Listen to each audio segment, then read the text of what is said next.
కాంగ్రెస్ క్రమశిక్షణతో కూడిన పార్టీ అని మంత్రి శ్రీధర్ బాబు అన్నారు. అధిష్టానం అన్నింటినీ గమనిస్తూనే ఉంటుందన్నారు. అలాగే సీఎం రేవంత్ రెడ్డి అమెరికా పర్యటనకు కేంద్రం అనుమతి ఇవ్వకపోవడంపై ఆగ్రహం వ్యక్తం చేశారు.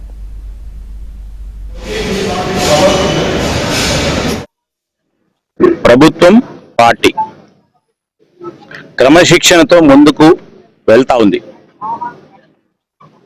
ఎక్కడైనా ఎవరైనా ఏదైనా మాట్లాడితే ఈరోజు పార్టీ పరంగా దానికి ఒక సిస్టమ్ ఉంది, ఒక క్రమశిక్షణ కమిటీ ఉంది.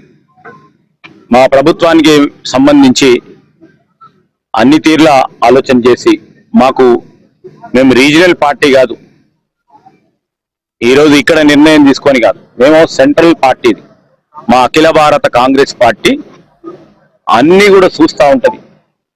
అన్ని పరిస్థితులు, వాతావరణం ఏ విధంగా అన్ని కూడా చూస్తూ ఉన్న తరుణంలో ఆ విధమైన ఆలోచన ఏం చేస్తారో, ఎవరెవరు ఏం చేస్తా ఉన్నారో అక్కడి నుంచి కూడా అబ్జర్వేషన్ ఉంటుంది. కనుక అది నేను దాంట్లో ఒక చిన్న నిమిత్త మాత్రుడిని. సో పార్టీ వ్యవహారం పార్టీ చూస్తుంది, ప్రభుత్వ వ్యవహారం ప్రభుత్వానికి సంబంధించి ప్రభుత్వం కూడా మొత్తం సమిష్టిగా నిర్ణయం తీసుకోవడం